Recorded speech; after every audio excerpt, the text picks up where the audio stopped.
front of their own fans before the Euros. Can they leave here? Το σουτάρι Πεταλωτή αποκλείει. Παραμένει το 0-0.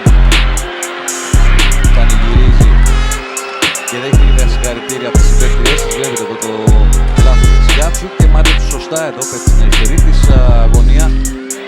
Βλέπετε πως μπροστά η αρχηγός των Νίσον Φερόε. Πατά στη μεγάλη περιοχή Ιωχάννεσεν, θα τελειώσει και τη φάση έξω. Έχει βρει την μπάλα η Πεταλωτή. Ναι, η επέμβαση από την goalkeeper της εθνικής μας στην πρώτη ουσιαστική επέμβαση. Turlings. Woolak. Cross was good. Dangerous! So close to being 3. Brilliant ball.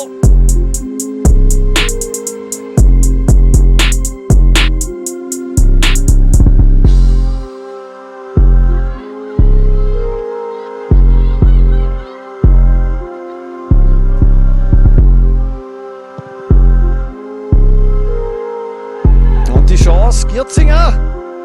Gut gehalten von Pezalotti. Ja, wirklich schöner See. Τζεβίτς, σηκώνει, δεύονται και ευκαιρία της Μίτκου το έβγαλε Πεταλώτη.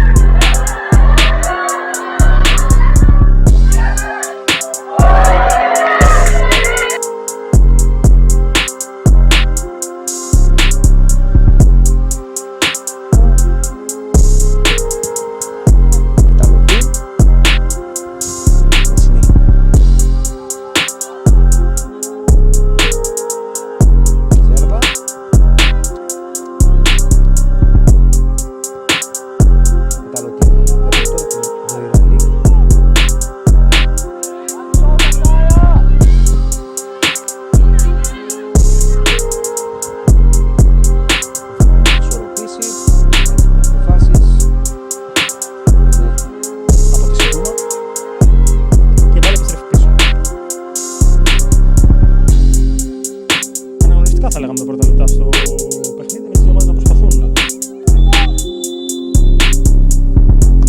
Το φάουλ της Βαργαλή, η Πεταλωτή.